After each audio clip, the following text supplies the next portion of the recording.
షీటర్ని, అసలు గంజాయి వాళ్ళని, అసలు మటర్స్ని, అసలు వ్యూహకర్తల్ని వాళ్ళు మాత్రం సమాజం మీద పడినా సరే పెద్ద మనుషులుగా జరుగుతుంటారు. భయపెట్టేవాడు అందరినీ నువ్వు రౌడీ, నువ్వు రౌడీ, నువ్వు రౌడీ. అందుకే నెల్లూరులో ఇలా జరుగుతుందని చంద్రబాబు నాయుడు తెలియజేస్తా ఉన్నాం. ఇంకేమైనా ఉన్నాయన్నా చెప్పండి అన్న. బంగారం 18th ఉంది, టైం ఏముంది? జగన్మోహన్ కలిశాను, జగన్మోహన్ రెడ్డి గారు కలిసాం. అదే మేము ఒకటే చెప్పాను జగన్మోహన్ రెడ్డి గారికి, అన్నా మనకైతే నంబర్స్ లేవు అండ్ మేయర్ కూడా మా పార్టీ అని కాదు, ఇండివిజువల్గా ఉంది. సో 18th చూస్తాము. 18th ఇంకా 5-6 రోజులు ఉంది. 5-6 రోజులు ఉన్నప్పుడు యాజ్ అండ్ అపోజిషన్ తప్పకుండా వీ విల్ అపోజ్ ఎనీథింగ్. దాన్ని నేను చెప్పినట్టు ఇక్కడ మేయర్ అనే వ్యక్తి మా పార్టీయా వాళ్ళ పార్టీ అనే దానికన్నా కూడా ఒక కోణం ఉంటుంది. ఎప్పుడు కూడా సామాజిక కోణం అనేది ఒకటి ఉంటుంది. ఒక యానాది సామాజిక వర్గానికి నెల్లూరులో దాదాపు 1.5 లక్షల మంది ఉండగా 1.5 లక్షల మందికి ప్రాతినిధ్యం ఇంత పెద్ద పోస్ట్ వచ్చే అవకాశం ఇంకా 30 yearsకి వస్తుందా, ఎప్పుడుకి వస్తుందో కూడా. స్వతంత్రం వచ్చిన తర్వాత నాకు తెలిసి ఫస్ట్ టైమో సెకండ్ టైం ఉండొచ్చో నాకు తెలియదు, నాకు క్లారిటీ లేదు. జిల్లా పరిషత్ ఏమన్నా ఒకసారి వచ్చి ఉంటుందేమో. అంటే ఈ 40-50 yearsలో ఒకసారి వచ్చినప్పుడు అట్లాంటి వీళ్ళు చెప్పచ్చు కూడా ఏమని, మేము కూడా పెడుతుంది ఎస్టీనే కదా అని. కానీ బట్ తీసుకున్నప్పుడు నంబర్స్గా తీసుకున్నప్పుడు they are big numbers in మన జిల్లాలో. బయట నేను అనట్లేదు, మన జిల్లాలో అనాది సామాజిక వర్గం అనాదిగా చెప్పాలంటే వాస్తవంగా వాళ్ళ పార్టీకే ఓట్లు ఎక్కువ ఉన్నాయి మన పార్టీ కన్నా కూడా. They are incline towards TDP అని అంటారు. అట్లాంటిది ఉన్నప్పుడు సామాజిక కోణంలో 8 నెలల్లో వాళ్ళకేమీ కిరీటం రాలేదేం లేదు, వాళ్ళ వల్ల మాకేం కిరీటం రాలేదేం లేదు. ఆ కోణంలో చూసినప్పుడు తప్పకుండా ఫస్ట్ ఆఫ్ ఆల్ వాళ్ళు రూలింగ్ వీళ్ళు అపోజ్ అని అట్లాంటిది ఒకటి. సో మేము లోపలికి వెళ్ళి ఓటేయాలా లేదా ఇంకా ఏమి, దేర్ ఇస్ 6 more days అబ్బా, తొందర ఎందుకు? అవతల వాడు ఒకటి గుర్తుపెట్టుకున్నా, మా వ్యూహాన్ని మేము ఎందుకు వదలాలి? Why should we have 7 days? మేము 17th కూడా మా డిసిషన్ చెప్పొచ్చు. మా వ్యూహాన్ని మేము ఎందుకు ఎక్స్పోజ్ చేయాలి? ఈరోజు మా ఇలాగుందా కాబట్టే కదా క్యాంప్ వెళ్ళింది, ఇలా ఉండబట్టే కదా క్యాంప్కి వెళ్ళారు, ఇలా ఉండబట్టే కదా 40 లక్షలు, 50 లక్షలు, 30 లక్షలు, 50 lakhs, 5 crore వర్క్స్ అక్కడున్న మా వాళ్ళే కదా. పోనీలే మమ్మల్ని ఎల్లుండొచ్చే కారణాల వల్ల, కానీ మా సింబల్ నుంచే కదా పోయిన వాళ్ళు, మా సోదరులు, మా అక్కలు, మా చెల్లెళ్ళు వాళ్ళే కదా. పోనీ అబ్బా, ఎవరో సొమ్ము 30 లక్షలు 40 లక్షలు వస్తున్నాయి కదా. అదే మేము మీరు చెప్పినట్టు మా ఒపీనియన్ చెప్పేస్తున్నాం అనుకో, మేబీ వచ్చుకుపోయిండు రాకపోయిండొచ్చు. As a political party why should be expose our self very fast? మాకు టైం ఉంది, 5 రోజులు ఉంది. 5 రోజులు చెప్తాం. క్యాంప్ ఎత్తారు కదా, గోవాలో ఎంజాయ్ చేయనండి, గోవాలో తిరిగి రానండి, పాండిచేరిలో తిరిగి రానండి. ఇంకా మేము పెట్టట్లా, అందరూ ఇక్కడే ఉన్నారు. చెప్పినాం కదా, వీ హ్యావ్ నథింగ్. మాకు దేనికి మాకేమి ఇదేం లేదబ్బా, మాకు అది వచ్చినా లాభం లేదు, రాకపోయినా లాభం లేదు. మా వాళ్ళందరూ ఇక్కడే ఉన్నారు. మా కామాక్షమ్మ ఇక్కడ ఉంది, మా జయలక్ష్మి ఇక్కడ ఉంది, మా సత్తారబాయ్ ఉన్నాడు, శోభాసేన్ ఉన్నాడు, మహేష్ ఉన్నాడు, ఇంకా కూడా అందరూ ఇక్కడే ఉన్నారు. మా వాళ్ళందరూ ఇక్కడే ఉన్నారు. మేము క్యాంప్ కూడా పెట్టట్లేదు. చెప్పున్నా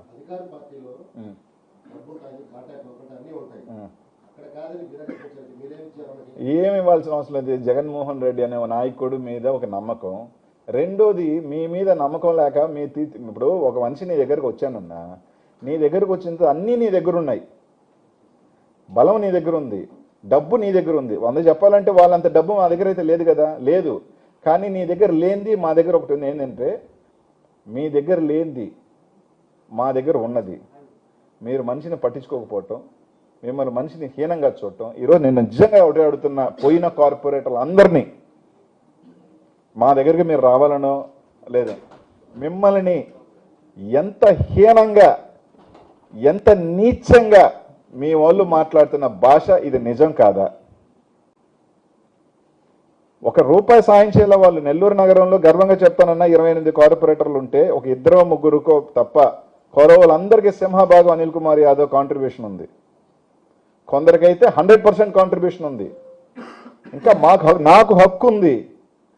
కానీ ఒక హక్కు లేనివాడు, ఒక టికెటీలా, ₹1 ఖర్చు పెట్టాలా, వాళ్ళ స్థాయికి తీసుకొచ్చేవాడు ఏమి రాలా. కానీ వాళ్ళు వచ్చి మిమ్మల్ని నీ అంతు చూస్తాం, నేను గంజాయి కేసు పెడతాను, నీ భార్య మీద గంజాయి కేసు పెడతాం, నీ కూతురు మీద గంజాయి కేసు పెడతాం, నీ కొడుకుని ఇది చేస్తాం, నీ ఇది చేస్తాం అని నీచంగా మాట్లాడుతున్నారంటే వాళ్ళ ఆత్మాభిమానం ఉందో లేదో, అంత హీనంగా ఉండాల్సిన అవసరం ఏంటో.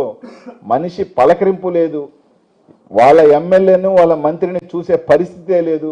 దగ్గరికి వెళ్తే నువ్వు ఎవరు అని చెప్పి పలానా అని చెప్పుకొని గుర్తించే పరిస్థితే లేకుండా ఆడ ఉన్న మాట వాళ్ళ అంతరాత్మకి వాళ్ళు చెప్పి లేదు లేదు మేము బాగా ఉన్నామని చెప్పొచ్చు ఈరోజు, కానీ వాళ్ళ అంతరాత్మకి మీరైనా పని పిడిస్తే అంత ఘోరంగా ఉంది. ఎందుకంటే దారి పోయి ఎదవలు కూడా, సైకిల్ దొంగలు కూడా కొంతమంది వాళ్ళని నీచంగా మాట్లాడే పరిస్థితి ఉంది. నీచంగా వాస్తవం ఇది. సో అంతే తప్ప ఇప్పుడు నేను ఒకటి చెప్తాను, నేను నీకు 20 లక్షలు ఇస్తానంట, కానీ అతను 50 లక్షలు ఇస్తాడుగా, పవర్ ఉందిగా. నారాయణ వీపీఆర్కు ఉన్న డబ్బు ఈరోజు రాష్ట్రంలో అనిల్ కుమార్ యాదవ్ వాళ్ళు చెప్పొచ్చు, అయ్యి ఆడుంది, ఓ 1000 ఉందే 2000 అంటున్నారా, ఓ అంటున్నారు అనుకోండి, నాకు 1000 ఉంది 2000, నాడు 10,000 20,000 కదా స్వామి. ఆ తూకానికి మేము ఎవడూ తూకలేము కదా. అదే చెప్పా, సరే నిజమే, ఓకే. అనిల్ కుమార్ యాదవ్ బంగ్యాకి డబ్బులా, సరే అదే బంగ్యాకి డబ్బులా. ఇప్పుడు పట్టుకున్నాడు ఎప్పుడైనా అనిల్ కుమార్ యాదవ్తో ప్రయాణం చేస్తున్నాడు 15 సంవత్సరాలు? అనిల్ కుమార్ యాదవ్ గుండె మీద చేసుకొని చెప్పి మాట్లాడేవో కూడా, అన్నం తినేవాడు, కడుపు తినేవాడు, జైల్లోకి పోయిన 10 మంది పోయిన వాళ్ళు ఎవరితో సాహసం చేసినారయ్యా? 4 నెలల క్రితం నేను ఈ రోజు దాకా, ఎందుకంటే ఈ రోజు దాకా నేను నిన్న మాట్లాడినప్పుడు కూడా స్థాయి దిగిచి మాట్లాడలా. ఇదే ప్రెస్ మీట్ పెట్టా, అధికారం దమ్ముంది, సిబిఐ ఎంక్వైరీ చేసుకోండి, ఈడీ ఎంక్వైరీ చేసుకోమని చెప్పిన, నా ఆస్తుల మీద ఎంక్వైరీ చేసుకోమన్నా మీరు ధైర్యం ఉంటే అని చెప్పిన. ఇదే చంద్రబాబు నాయుడు గారు నా ఆస్తుల మీద ఎంక్వైరీ చేసుకోండి, నేను 2009లోకి ఈ రోజుకి నా ఆస్తుల మీద ఎంక్వైరీ చేసుకోండి, సిబిఐ ఎంక్వైరీ చేసుకోండి అని చెప్పిన, మీరు వేసుకున్న చేతకారు. గంజాయ 4 నెలల క్రితం 5 మందిని గంజాయి కేసులో పెట్టారు. ఆ 5 మంది ఏ ఆఫీస్లో ఉన్నవాళ్ళు, ఎక్కడున్న వాళ్ళు? మొన్న ఉన్న వాళ్ళు, ఒకవేళ ముందుగానే అనుకున్న వాళ్ళు నాతో ఉన్నారా? నాతో ప్రయాణం చేసినారా? ఎవడు పలానా వాళ్ళు ఇక్కడ తిరిగిన మేజర్, మీరు చెప్పుకున్న బాస్లో, డాన్లో, గీన్లో, మీరు ఈ మధ్య సంవత్సరాలు అరెస్ట్ చేసిన వాళ్ళు ఎవరు అనిల్ కుమార్ యాదవ్తో సమావేశం చేసినారు? అరే అన్నీ ఎందుకు, నెల్లూరు నగరంలో తీసుకుందాంప.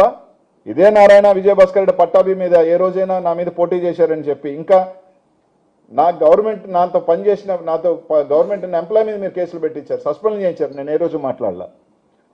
నాకున్న పిఎల్ మీద కేసులు పెట్టించారు, నేను ఏ రోజు మాట్లాడలే. ఎందుకంటే నా